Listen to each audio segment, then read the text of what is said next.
जय हिंद दोस्तों, कैसे हैं आप लोग। एक बार फिर से स्वागत है आप सभी का अपने चैनल HR फॉर यू में नई और लेटेस्ट वीडियो के साथ। दोस्तों आज हम पढ़ने जा रहे हैं बिहारी के दोहे चैप्टर 6 क्लास 10th की हिंदी। चैप्टर नंबर कितना होगा आपका बाबू? 6 होगा। बिहारी के दोहे, जिसके रचनाकार कौन है? बिहारी है। कौन है? रचनाकार जो होगा वो बिहारी हो गए। तो बिहारी के दोहे जो लिखा है ना, बिहारी ने स्वयं लिखा है, खुद लिखा है। ठीक है, ये बहुत ही इजी चैप्टर है। मैं बहुत अच्छे, वैसे आप देखोगे ना तो बहुत टफ लग रहा होगा, लेकिन मैं आपको बिल्कुल सरल भाषा में शब्द का एक एक अर्थ समझा दूंगा। बस अंत तक बने रहेंगे और चैनल पर नए तो चैनल को सब्सक्राइब जरूर करेंगे और वीडियो को शेयर कर देंगे दोस्तों तक, ताकि सबको पढ़ने का मौका मिले। देखिए, ये जो बिहारी के दोहे है ना, वो प्रेम गीत है, भक्ति गीत है, नीति पढ़क है, तीनों चीजें हैं इसमें। लेकिन बिहारी स्पेशल जो है ना, वो प्रेम भक्त है, प्रेम के गीत गाते हैं बिहारी जो है। इसमें तीन चीजों को कंबाइन किया गया है। प्रेम की बातें एक ही में, भक्ति की बातें भगवान की, और नीति परक, यानी नीति परक का अर्थ हो गया मानवता की बात में, कि मानव की पॉलिसी क्या है, नीति क्या है, इसके बारे में। और ये दोहा जो, ये क्या है बाबू? बिहारी के ये दोहे हैं, ये दोहा बिहारी ने कहा है। बिहारी जो है ना, वो बहुत बड़े जो दोहाकार थे। ठीक है ना, जैसे बिहारी गागर में सागर, ये दोहा कैसा है बाबू? गागर में सागर है। गागर का अर्थ क्या होता है? गागर एक छोटे से कटोरे को बोलते हैं, जो लकड़ी के कांसा का होता है, कटोरा होता है, और उसमें जैसे छोटे से प्याले में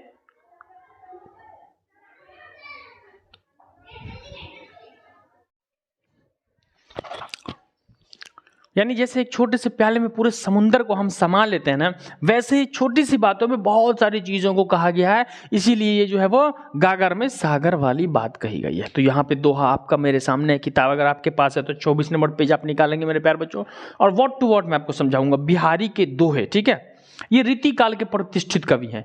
बिहारी जो है वो रीति काल के प्रतिष्ठित कवि है। ठीक है, और ये श्रृंगारिक कवि भी है। ठीक है, देखिए सबसे पहले कह रहा है, मेरी भव बाधा हरो राधा, नागरी सोए, जातन की छाई परे श्यामु हरित हुए। ये राधा कह रहा है बिहारी कि मेरी भव बाधा हरो राधा नगरी सोए, कि ऐ राधा तू मुझ पर ऐसी कृपा कर दे जैसी कृपा से श्यामुत हरित, यानी कि भगवान जो थे हरे हो जाते थे तेरी रूप को, तेरी मतलब के कर्तव्य को देख करके, तो वैसा ही मुझ पे कुछ कर दे कि मेरी भव बाधा हरो राधा नगरी सोए, जातन की छाई पड़े श्यामु हरिद्युत होए, तेरी छाया पड़ने से जैसे भगवान हरित हो जाते थे वैसा ही मैं हो जाऊं। जप माला छापे तिलक सरे न एको कामू, मन कांचे नाचे वीरता साचे राचे रामू। इसमें दूसरे में क्या रहा है? जप माला छापे तिलक सारे नए को कामू, यानी हर वक्त ईश्वर ईश्वर ईश्वर करते रहने से, माला जपने से कुछ नहीं होता, यानी बाहरी आडंबरों से कुछ नहीं होता। मन काचे सांचे वीरता सांचे रामू, जब तक मन आपका न हो लीन, जब आप अपनी इच्छा से, अपने मन से, अपनी कल्पना की भावना से ईश्वर की यातना, आराधना या फिर सच्चे हृदय से ईश्वर को याद नहीं करते, तब तक कुछ नहीं होने वाला। लाख माला जप लो आप, ईश्वर को सच्चे मन से याद किया था।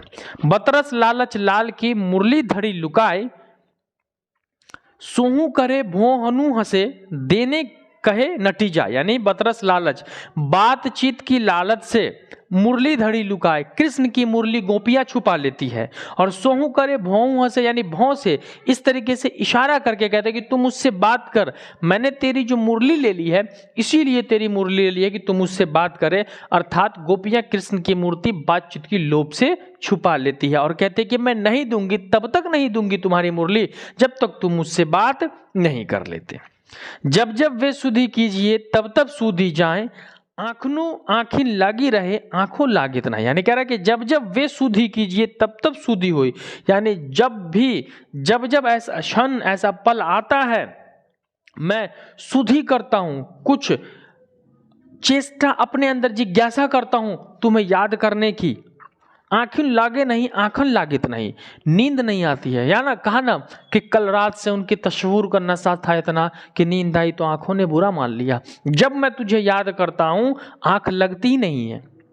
नर की अरु नर नीर की, गति एक एक करी जोए, जे तो नीचे हावे चले ते तो ऊंचे होए। अब इसमें कह रहा है नर की, नर यानी पुरुष, और नल यानी नर का मन, पुरुष का मन, और नल का जल, दोनों तीव्र गति से बढ़ता है और दोनों एक ही, मतलब कह रहे कि एक ही गति से चलता है। जेते नीचे हेवे चले तेते ऊंचे हो, यानी जो जितना झुक करके चलेगा, चाहे नर हो, मनुष्य हो या पानी की धारा हो, जितना नीचे झुक के चलेगा वो उतना तीव्र होता है, उतना बड़ा होता है, उतना विशाल होता है। मानवता के बारे में कहा गया ना कि नीति के बारे में, तो मानव को हमेशा सदैव झुक के रहना चाहिए, इसमें बता रहा है। आगे कह रहा है, संगति सुमति न पाभी परे कुमति के धंध, राखो मेली कपूर में हींग न होगत सुगंध। यानी सुमति, संगति सुमति न पावी, यानी आपकी संगत अच्छी है, सुमति संगत है तो आप अच्छे बनोगे। परे कुमति के धंध, बुरे लोगों के संगत में नहीं रहना, अगर बच गए तो। राखो मेली कपूर में हींग न होगत सुगंध, यानी कपूर को हींग में रख देने से सुगंध चेंज नहीं हो जाता कपूर का या हींग का, उससे वही सुगंध आती। अर्थात कह रहा है कि धतूरे के पत्ते से, वो जो है धतूरे का पत्ता, वो भले हो सकता है गर्म, वो हो सकता है सोने के जैसा, लेकिन क्या धतूरे के पत्ते से हम जेवर गढ़ सकते हैं? नहीं बना सकते। वही कह रहा है कि यदि आप अच्छे के साथ रहते हैं तो अच्छा व्यवहार हो जाता है, बुरे के साथ सुमति और कुमति, अच्छे बुरे के जैसे कि संगत में रहेंगे आप, आपका व्यवहार वैसा हो जाता है। बरे न हुजे गुणन बिनु बिरत बड़ाई पाए, कहत धतूरे सौ कनक गहनो गढ़ौना जाए। ठीक है, बरे न हुजे गुणन बिना, कोई भी व्यक्ति गुण के बिना बड़ा नहीं होता। जिसमें गुण नहीं होगा वो बड़ा नहीं होगा।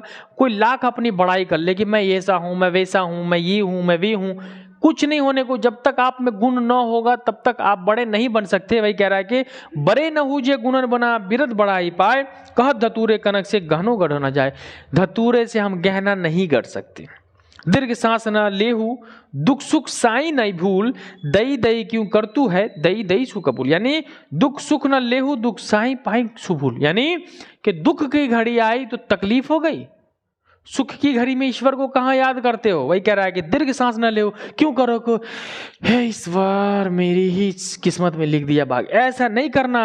दीर्घ सांस मत लो, लंबी सांस मत लो। सुख दुख सुख साई न भूल, दुख और सुख दोनों में साई ईश्वर को नहीं भूलना चाहिए। कबीर ने कहा, बिहारी के दोहे बिहारी ने कहा है कि साई इतना दीजिए जामे कुटुंब समाए, मैं भूखा न रहूं कुटुंब भूखा न जाए। यानी हे ईश्वर मुझे इतना दे जितना मैं खा सकूं, मेहमान को खिला सकूं, कोई मुझसे भूखा ना जाए, लदान भर के मत दे मुझे। वही कह रहा है कि दीर्घ सांस मत लो। ईश्वर को दुख में याद करते हो, सुख का पल आता है तो कहां भूल जाते हो, जब शादी ब्याह होता है तो कहां ईश्वर को याद करते हो, कहां खुशी में ईश्वर को याद करते हो।